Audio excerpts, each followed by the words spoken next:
Chapter 16. I both wished and feared to see Mr. Rochester on the day which followed this sleepless night. I waited to hear his voice again, yet feared to meet his eye. During the early part of the morning, I momentarily expected his coming. He was not in the frequent habit of entering the schoolroom, but he did step in for a few minutes sometimes, and I had the impression that he was sure to visit it that day. But the morning passed just as usual. Nothing happened to interrupt the quiet course of Adele's studies. Only, soon after breakfast, I heard some bustle in the neighborhood of Mr. Rochester's chamber. Mrs. Fairfax's voice, and Leah's, and the cook's, that is, John's wife, and even John's own gruff tones. There were exclamations of, "What a mercy master was not burnt in his bed! It is always dangerous to keep a candle lit at night. How providential that he had presence of mind to think of the water-jug. I wonder he waked nobody. Is it to be hoped he would not take cold with sleeping on the library sofa?" etc. Too much confabulation succeeded a sound of scrubbing and setting to rights, and when I passed the room and going downstairs to dinner, I saw through the open door that all was again restored to complete order. Only the bed was stripped of its hangings. Leah stood up in the window seat, rubbing the panes of glass dimmed with smoke. I was about to address her, for I wished to know what account had been given of the affair. But, on advancing, I saw a second person in the chamber, a woman sitting on a chair by the bedside, sewing rings into new curtains. This woman was no other than Grace Poole. There she sat, staid and taciturn looking, as usual, in her brown stuff gown, her checked apron, white handkerchief, and cap. She was intent on her work, in which her whole thoughts seemed absorbed.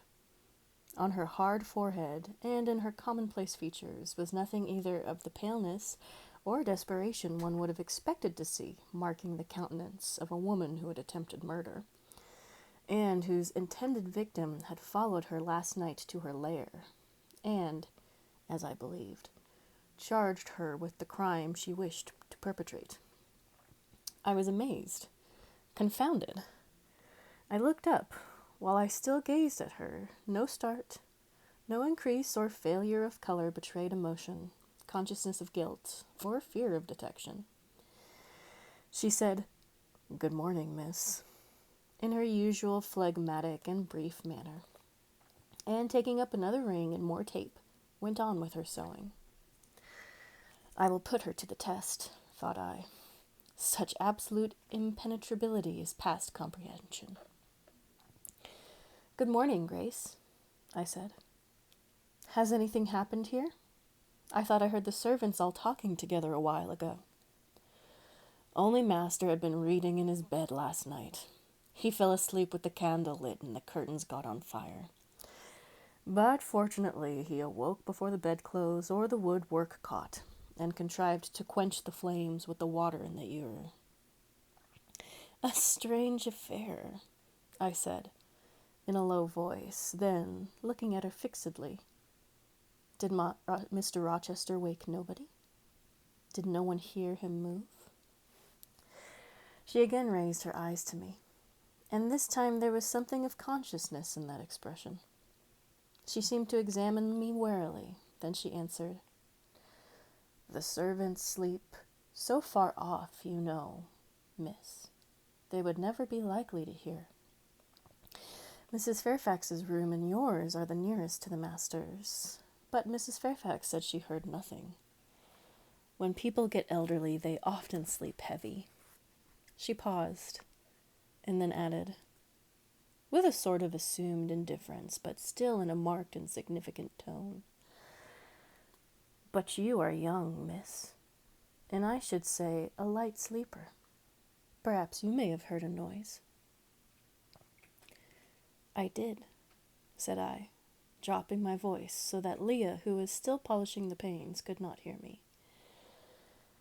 "And at first I thought it was Pilot, but Pilot cannot laugh, and I am certain I heard a laugh, and a strange one." She took a new needle full of thread, waxed it carefully, threaded her needle with a steady hand, and then observed with perfect composure, "It is hardly likely master would laugh. I should think, miss, when he was in such danger. You must have been dreaming." "I was not dreaming," I said, with some warmth, for her brazen coolness provoked me. Again she looked at me, and with the same scrutinizing and conscious eye. "Have you told the master that you heard a laugh?" she inquired.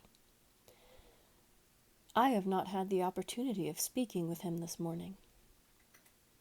"You did not think of opening your door and looking out into the gallery?"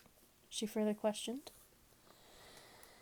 She appeared to be cross-questioning me, attempting to draw from me information unawares. The idea struck me that if she discovered I knew or suspected her guilt, she would be playing off some of her malignant pranks on me. I thought it advisable to be on my guard. "On the contrary," said I bolted my door." "Then you are not in the habit of bolting your door every night before you get into bed?" Fiend! She wants to know my habits, that she may lay her plans accordingly. Indignation again prevailed over prudence. I replied sharply, "Hitherto, I have often omitted to fasten the bolt. I did not think it necessary. I was unaware any danger or annoyance was to be dreaded at Thornfield Hall. But in future," and I laid marked stresses on the words, "I shall take good care to make sure all secure before I venture to lie down." "It would be wise so to do," was her answer. "This neighborhood is all quiet as any I know, and I never heard of a hall being attempted by robbers since it was a house, though there are hundreds of pounds worth of plate in the plate closet, as is well known. And you see, for such a large house, there are very few servants, because master never lived here much. And when he does come, being a bachelor, he needs little waiting on. But I always think it best to err on the safe side. A door is soon fastened, and it is as well to have drawn bolt between one and any mischief that may be about. A deal of people, miss, are for trusting all to Providence.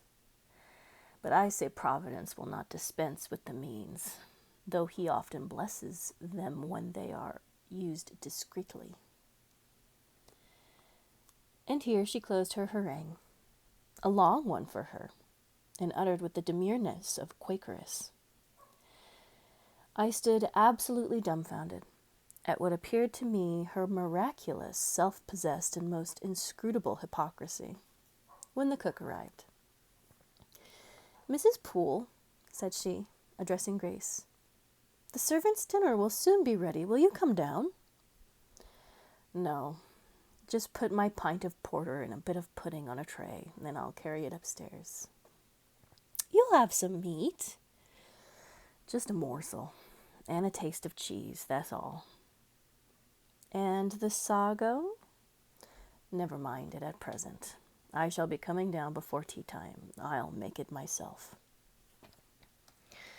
The cook here turned to me, saying that Mrs. Fairfax was waiting for me, so I departed. I hardly heard Mrs. Fairfax's account of the curtain conflagration during dinner. So much was I occupied in puzzling my brains over the enigmatical character of Grace Poole, and still more in pondering the problem of her position at Thornfield, and questioning why she had not been given into custody this morning, or, at the very least, dismissed from her master's service. He had almost as much as declared his conviction of her criminality last night. What mysterious cause withheld him from accusing her? Why had he enjoined me, too, to secrecy? It was strange. A bold, vindictive, and haughty gentleman seemed somehow in her power of one of the meanest of his dependents. so much in her power that even when she lifted her hand against his life, he dared not openly challenge her with the attempt, much less punish her for it. Had Grace been young and handsome, I should have been tempted to think that tenderer feelings than prudence or fear influenced Mr. Rochester in her behalf. But, hard-favored and matronly as she was, the idea could not be admitted. Yet, I reflected, she had been young once. Her youth would be contemporary with her master's. Mrs. Fairfax told me once she had lived here many years. I don't think she can ever have been pretty, but for aught I know, she may possess originality and strength of character to compensate for the want of personal advantages. Mr. Rochester is an amateur of the decided and eccentric. Grace is eccentric, at least. What if a former caprice, a freak very possible to a nature so sudden and headstrong as his, has delivered him into her power, and she now exercises over his actions a secret influence, the result of his own indiscretion, which he cannot shake off and dare not disregard. But, having reached this point of conjecture, Mrs. Poole's square, flat figure, and uncomely dry, even coarse face, recurred so distinctly to my mind's eye that I thought, no, impossible. My supposition cannot be correct. Yet, suggested the secret voice which talks to us in our own hearts, you are not beautiful either, and perhaps Mr. Rochester approves you. At any rate, you have often felt as if he did. And last night, remember his words, remember his look, remember his voice. I well remembered all. Language, glance, and tone seemed, at the moment, vividly renewed. I was now in the schoolroom. Adele was drawing. I bent over her and directed her pencil. She looked up with a sort of start. "Qu'avez-vous, mademoiselle?" said she. "Vos doigts tremblement comme la fille, et vos yeux sont rouges, mais rouges comme des cerises." "What's wrong, miss? Your fingers tremble like a leaf, and your cheeks are red, but red like cherries." "I am hot, Adele, from stooping." She went on sketching. I went on thinking. I hastened to drive from my mind the hateful notion I had been conceiving respecting Grace Poole. It disgusted me. I compared myself with her, and found we were different. Bessie Leaven had said I was quite a lady, and she had spoken truth. I was a lady. And now I looked much better than I did when Bessie saw me. I had more color and more flesh, more life, more vivacity, because I had brighter hopes and keener enjoyments. "Evening approaches," said I, as I looked towards the window. "I have never heard Mr. Rochester's voice or step in the house today. But surely I shall see him before night. I feared the meeting in the morning. Now I desire it, because expectation has been so long baffled that it is grown impatient." When dusk actually closed, and when Adele left me to go and play in the nursery with Sophie, I did most keenly desire it. I listened for the bell to ring below. I listened for Leah coming up with a message. I fancied, sometimes,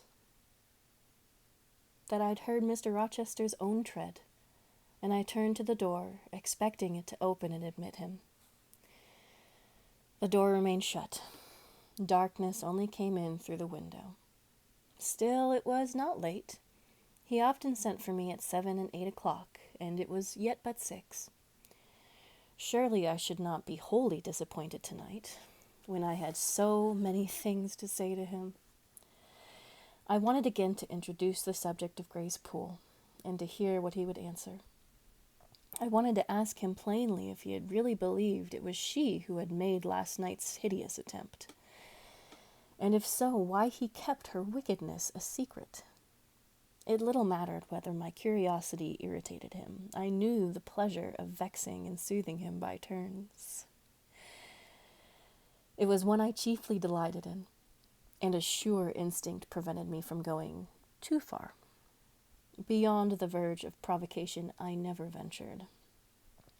On the extreme brink, I liked very well to try my skill, retaining every minute form of respect, every propriety of my situation. I could still meet him in argument without fear or uneasy restraint.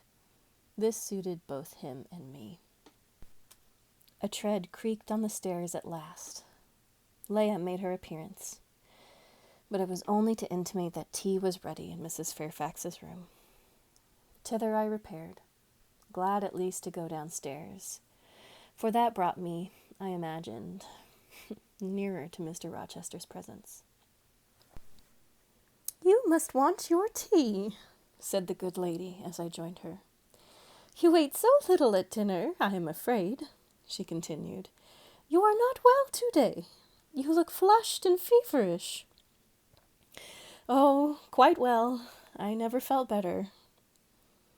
"Then you must prove it by evincing a good appetite. Will you fill the teapot while I knit off this needle?" Having completed her task, she rose and drew down the blind, which she had hitherto kept up, by the way, I suppose, of making the most of daylight, though dusk was now fast deepening into total obscurity. "It is fair tonight," said she, as she looked through the panes, "though not starlight. Mr. Rochester has, on the whole, had a favourable day for his journey." "Journey? Is Mr. Rochester gone away? I did not know he was out." "Oh, he set off the moment he had breakfasted. He is gone to the Leas, Mr. Eshton's place, 10 miles on the other side of Millcote. I believe there is quite a party assembled there. Lord Ingram, Sir George Lynn, Colonel Dent, and others." "Do you expect him back tonight?" "No, nor tomorrow either. I should think he is very likely to stay a week or more.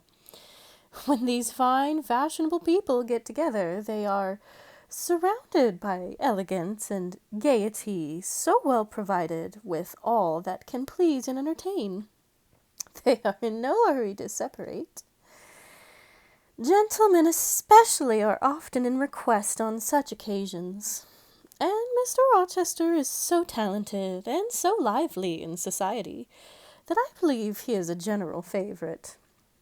The ladies are very fond of him, though you would not think his appearance calculated to recommend him particularly in their eyes, but I suppose his acquirements and abilities, perhaps his wealth and good blood, make amends for any little fault of look." "Are there ladies at the Leas?" "There are Mrs. Eshton and her 3 daughters, very elegant young ladies indeed, and there is the Honourable Blanche and Mary Ingram. Both beautiful women, I suppose. Indeed, I have seen Blanche 6 or 7 years since, when she was a girl of 18. She came here to a Christmas ball and party Mr. Rochester gave. You should have seen the dining room that day. How richly it was decorated, how brilliantly lit up. I should think there were 50 ladies and gentlemen present, all of the first county families, and Mrs. Ingram was considered the belle of the evening." "You saw her, you say, Mrs. Fairfax? What is she like?" "Yes, I saw her. The dining-room doors were thrown open, and as it was Christmas time, the servants were allowed to assemble in the hall to hear some of the ladies sing and play. Mr. Rochester would have me to come in, and I sat down in a quiet corner and watched them. I never saw a more splendid scene. The ladies were magnificently dressed.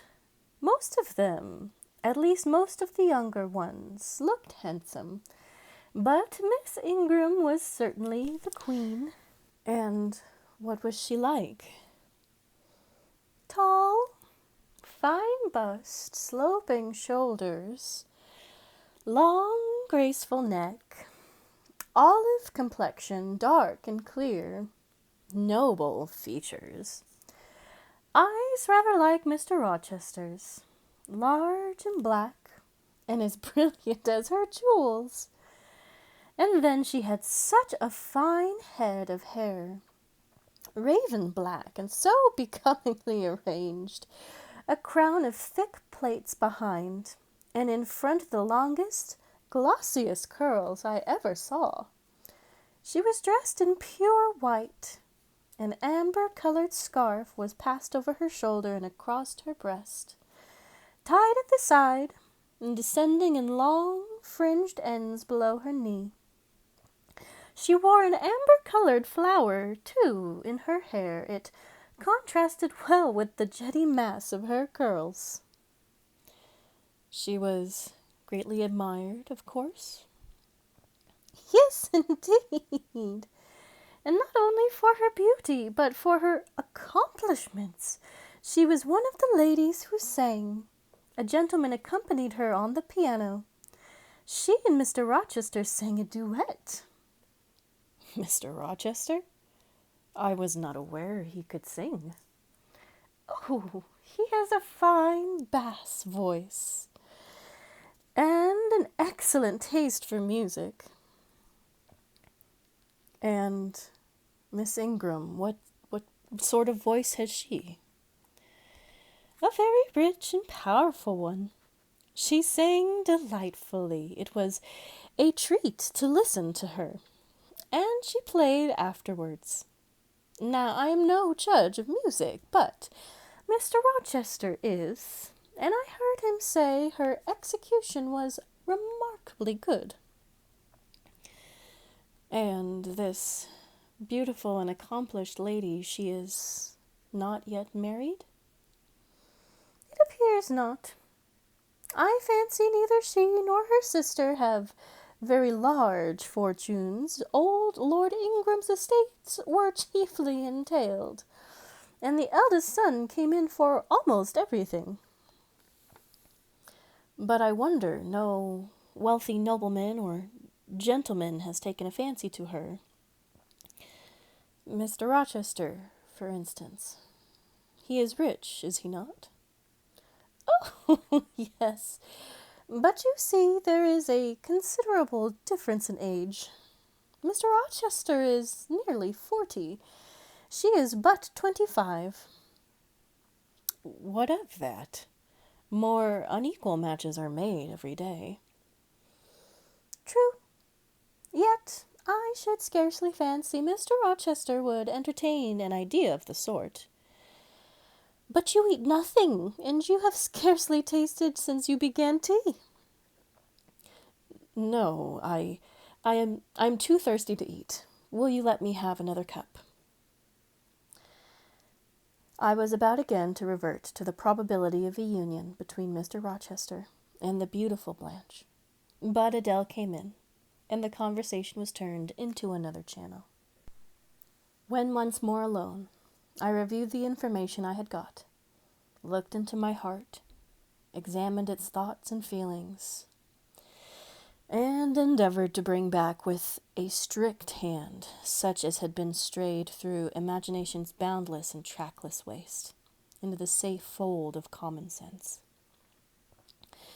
Arraigned at my own bar, memory having given her evidence of hopes, wishes, sentiments I had been cherishing since last night, of the general state of mind in which I had indulged for nearly a fortnight past.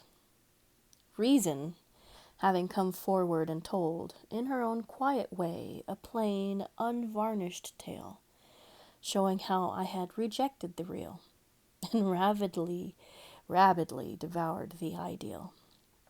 I pronounced judgment to this effect: that a greater fool than Jane Eyre had never breathed the breath of life, that a more fantastic idiot had never surfeited herself on sweet lies and swallowed poison as if it were nectar. You, I said, a favorite of Mr. Rochester? You, gifted with the power of pleasing him? You, of importance to him in any way? Go, your folly sickens me, and if you have derided pleasure from occasional tokens of preference, equivocal tokens shown by a gentleman of family and a man of the world to a dependent and a novice, how dare you, poor, stupid dupe? Could not even self-interest make you wiser? You repeated to yourself this morning the brief scene of last night. Cover your face and be ashamed. He said something in praise of your eyes, did he?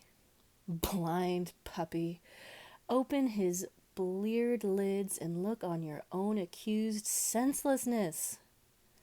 It does good to no woman to be flattered by her superior, who cannot possibly intend to marry her, and it is madness in all women to let a secret love kindle within them, which, if unventured and unknown, must devour the life that feeds it, and, if discovered and responded to, must lead ignis fatuus like into merry wilds whence there is no extrication. Listen, then, Jane Eyre, to this sentence. Tomorrow, place the glass before you, and draw in chalk your own picture, faithfully, without softening one defect. Omit no harsh line, smooth away no displeasing irregularity. Write under it, portrait of a governess, disconnected, poor, and plain. Afterwards, take a piece of smooth ivory. You have one prepared in your drawing box. Take your palette, mix your freshest, finest, clearest tints. Choose your most delicate camel hair pencils. Delineate carefully the loveliest face you can imagine. Paint it in your softest shades and sweetest lines, according to the description given by Mrs. Fairfax of Blanche Ingram. Remember the ringlets, the eye.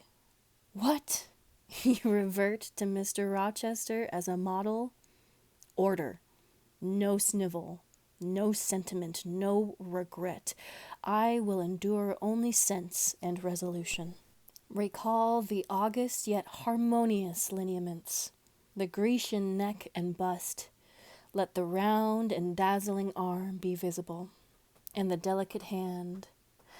Omit neither diamond ring nor gold bracelet. Portray faithfully the attire. Aerial lace and glistening satin, graceful scarf and golden rose.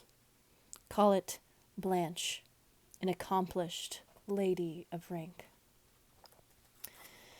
Whenever, in future, you should chance to fancy Mr. Rochester thinks well of you, take out these two pictures and compare them. Say, Mr. Rochester might probably win that noble lady's love, if he chose to strive for it. Is it likely he would waste a serious thought on this indigent and insignificant plebeian? I'll do it, I resolved. And having framed this determination, I grew calm and fell asleep. I kept my word. An hour or two sufficed to sketch my own portrait in crayons, and in less than a fortnight I had completed an ivory miniature of an imaginary Blanche Ingram.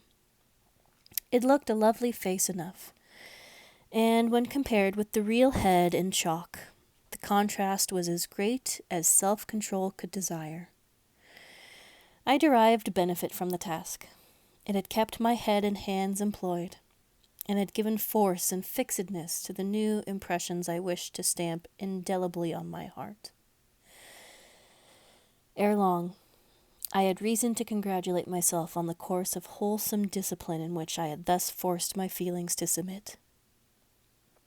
Thanks to it, I was able to meet subsequent occurrences with a decent calm, which, had they found me unprepared, I should probably have been unequal to maintain, even externally.